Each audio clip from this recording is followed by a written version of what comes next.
Friends, prepare to be moved by a story of heartbreak, hope, and an extraordinary act of compassion.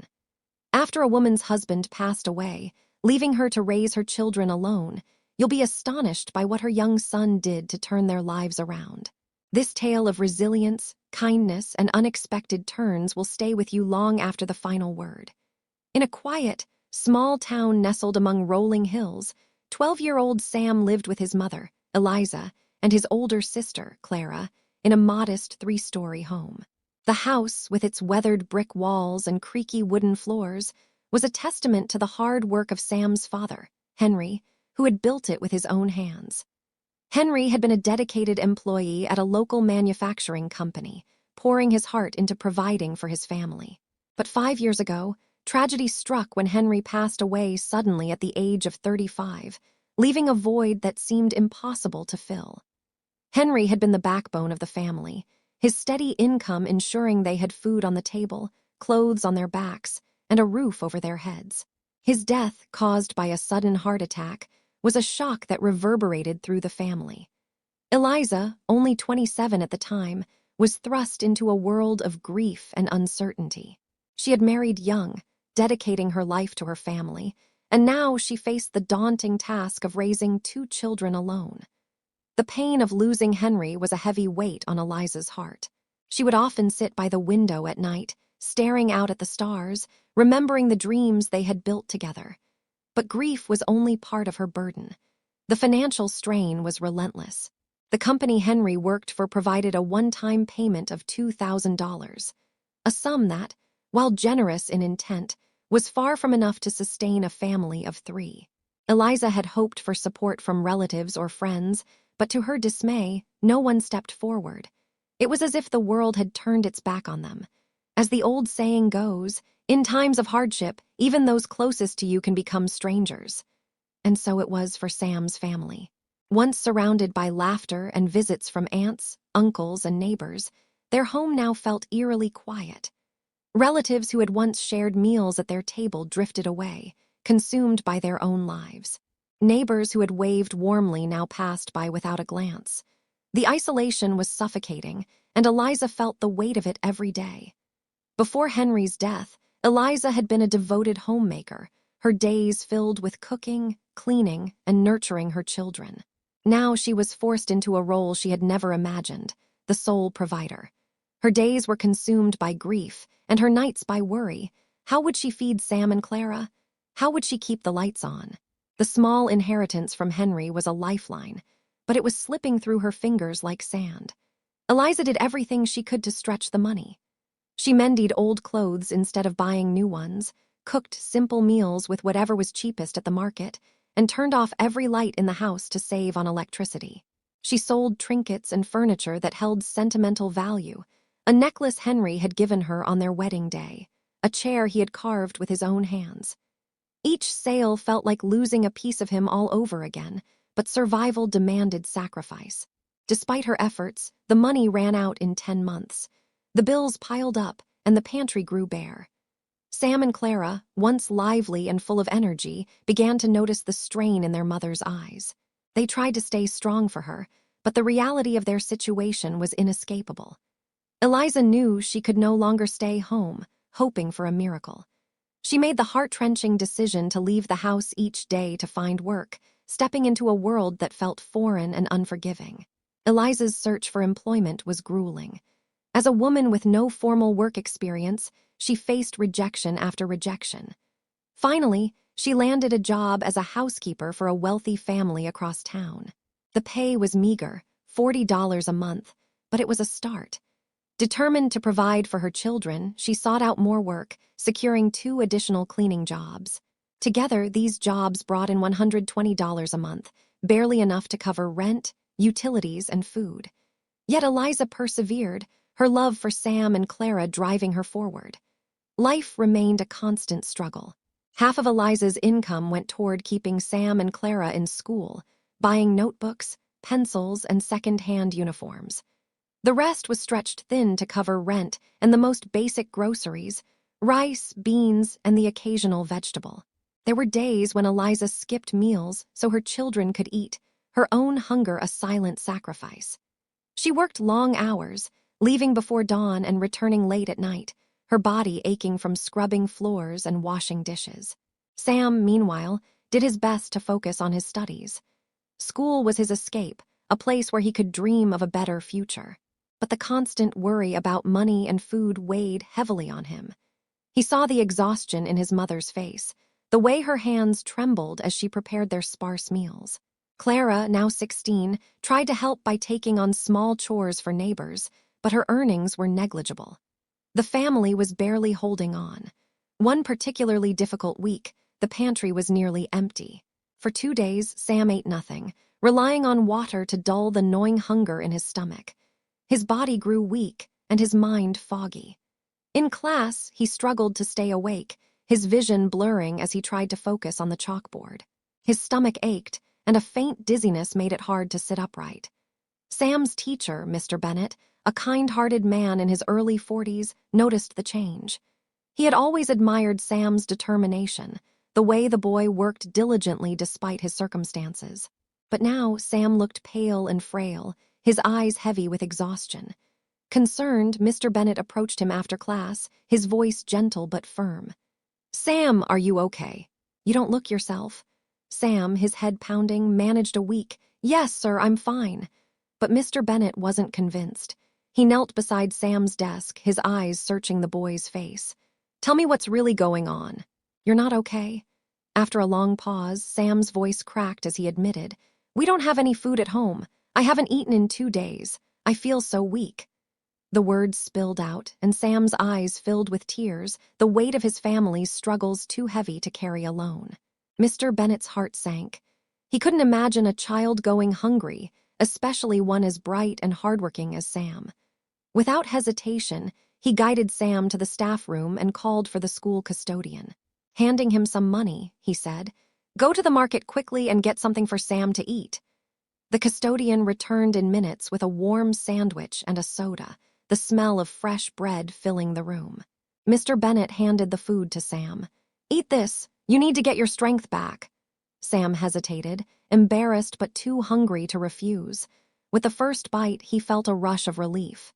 The soda cooled his throat, and slowly his dizziness faded. His vision cleared, and for the first time in days, he felt a spark of hope. "How are you feeling now?" Mr. Bennett asked, his voice warm but tinged with worry. Sam nodded, a faint smile breaking through. "Better, sir, thank you." Mr. Bennett smiled back, relieved. "Good, finish up, then go back to class. After school, come to my office." When the final bell rang, Sam made his way to Mr. Bennett's office, his steps still shaky but his mind clearer. Mr. Bennett was waiting, his desk cluttered with papers and books. "Sam, don't worry," he said, standing. "I'm going to help you and your family." He grabbed his jacket and led Sam outside to his motorcycle. "Hop on. We're going to the market." With Sam holding on tightly, Mr. Bennett rode to the local market, weaving through bustling stalls. He filled bags with essentials: flour, rice, beans, sugar, oil, and fresh vegetables. Sam watched in awe as the cart overflowed, unable to believe someone would do this for him. Mr. Bennett didn't stop at food.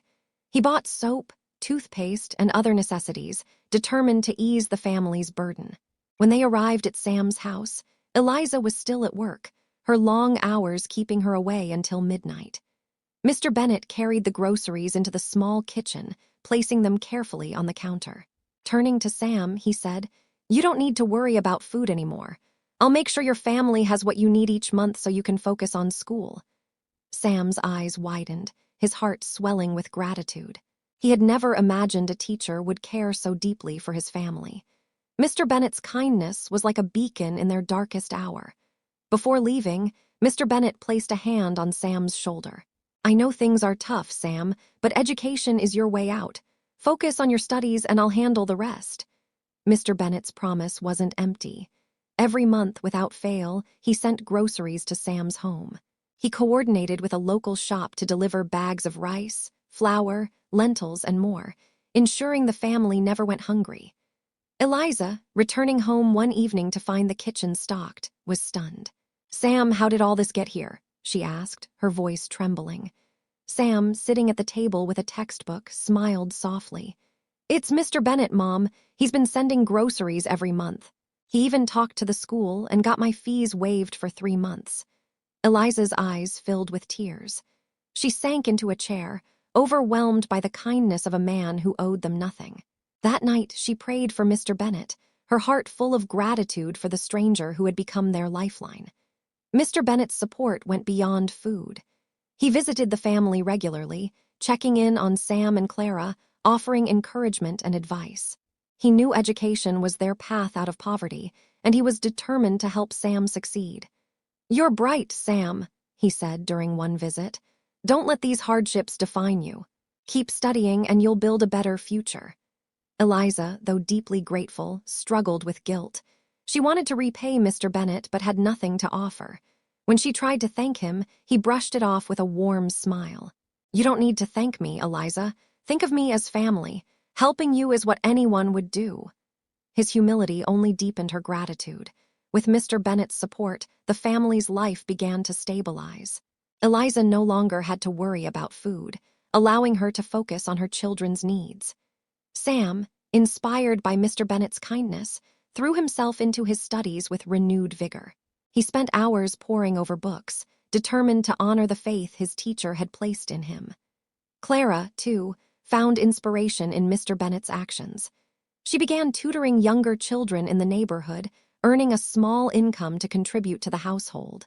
Her determination to help her mother mirrored Sam's, and together, the siblings vowed to change their family's future. As months turned into years, Sam's dedication bore fruit. He excelled in school, earning top marks and praise from his teachers. The boy who had once struggled to stay awake in class was now a model student, his eyes bright with ambition. Mr. Bennett's influence extended beyond material help. He had instilled in Sam a belief that education could overcome any obstacle. Sam began to dream big. He imagined a life where he could provide for his mother and sister, where they would never have to worry about money again. He wanted to repay Mr. Bennett's kindness, not just with words but with actions. The thought of making his teacher proud fueled his determination. One day, during his final year of high school, Sam received life-changing news. He had been awarded a full scholarship to a prestigious university abroad. The letter arrived on a rainy afternoon, its crisp envelope a stark contrast to the worn table it rested on. Sam read it aloud to his mother and sister, his voice shaking with disbelief. The scholarship covered tuition, housing, meals, and even a monthly stipend, a dream come true for a family that had known only struggle. Eliza and Clara wept with joy, hugging Sam tightly. For the first time in years, they had something to celebrate. The idea of studying abroad had seemed impossible, a privilege reserved for the wealthy. But now, Sam stood on the cusp of a new life, his hard work and Mr. Bennett's support paving the way. The university sent a plane ticket, and as the departure day approached, Sam felt a mix of excitement and nervousness. Eliza and Clara accompanied him to the airport, their eyes red with tears of pride. "Make us proud, Sam," Eliza whispered, hugging him tightly. "You already have," Sam replied, his voice thick with emotion. As the plane took off, Sam gazed out the window, reflecting on his journey. From a boy who went hungry to a young man with a world of opportunity ahead, he knew none of it would have been possible without Mr. Bennett. The teacher's kindness had been the spark that ignited his dreams. Upon arriving at the university, Sam was overwhelmed by the new environment. The campus was sprawling, with grand buildings and students from around the world. The university had arranged everything: housing in a cozy dorm, meals in a bustling dining hall, and even a small allowance for personal expenses. Sam felt a surge of gratitude, knowing this opportunity was a gift he could never repay. He threw himself into his studies, majoring in engineering, a field he had always been passionate about.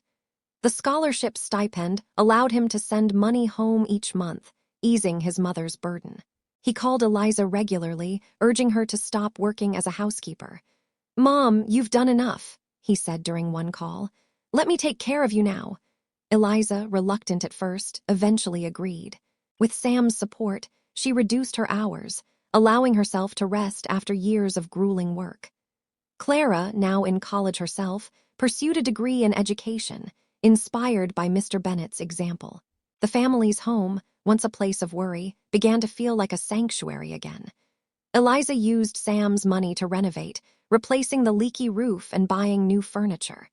The house, once bare, was now filled with warmth and hope. As Sam's financial situation improved, he took on a part-time job tutoring other students.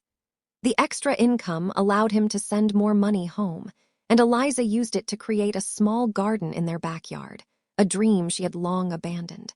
The relatives who had once ignored them began to reappear, offering smiles and help now that the family was thriving.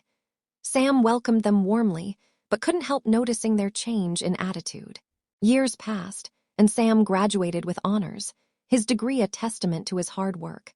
Shortly after, he received a job offer from a leading engineering firm in a neighboring country, with a starting salary of $4,000 a month, an unimaginable sum for the boy who had once gone hungry. Overjoyed, Sam accepted the offer, knowing it was a chance to secure his family's future. Before leaving for his new job, Sam went shopping for gifts, a beautiful scarf for Eliza and a necklace for Clara. The day of his departure was emotional. Eliza held him tightly, tears streaming down her face. "You've made me so proud," she said. Sam smiled, kissing her forehead. "This is just the beginning, Mom." On his first day as a general manager, Sam sat at his desk, the weight of his new role sinking in. As he looked out over the city skyline, his thoughts turned to Mr. Bennet. Without his teacher's kindness, groceries, waived fees, and unwavering belief, none of this would have been possible. Sam knew he had to find him and express his gratitude. He arranged for a company car and drove to his old school, only to learn Mr. Bennet had left a year earlier. Undeterred, Sam tracked down his address through a former colleague. Arriving at Mr. Bennet's modest home with gifts of fruit and sweets, Sam was shocked to see his teacher. Once vibrant and strong, Mr. Bennet now looked frail, his face lined with exhaustion. He had been tutoring to make ends meet, and his health had suffered. Sam's heart ached. He immediately arranged for Mr. Bennet to see a doctor and began sending daily deliveries of food and supplies to his home. He wanted to ensure his teacher's family was cared for, just as Mr. Bennet had done for him. Over time, Mr. Bennet's health improved, his strength returning thanks to Sam's support. During this time, Eliza grew close to Mr. Bennet's daughter, Lily, a bright young woman who had recently graduated and helped her father with tutoring. Eliza admired Lily's kindness and strength, and soon, Sam's family proposed a marriage between her and Sam. Mr. Bennet, seeing the respect and care Sam's family showed, joyfully agreed. Mr. Bennet, who had once been the giver, now received help in return. He felt immense gratitude for the bond that had formed. His act of kindness years ago had blossomed into a lifelong connection of love and support. Sam, now a successful man, vowed to continue Mr. Bennet's legacy. He knew the power of a single act of compassion and promised to pay it forward, helping others as he had been helped. The cycle of kindness continued, touching lives far beyond Sam's own. He established a small scholarship fund at his old school, ensuring other students facing hardship could pursue their dreams. Eliza, now living comfortably, volunteered in the community, sharing the hope she had found. Clara, inspired by her brother and Mr. Bennet, became a teacher, dedicated to uplifting her students. Sam's life, once defined by struggle, was now a testament to resilience and compassion. He never forgot the lessons Mr. Bennet had taught him, that education was the key to overcoming adversity, and that kindness could change lives. As he looked to the future, Sam knew he would carry those lessons forward, ensuring the cycle of love and support would endure for generations.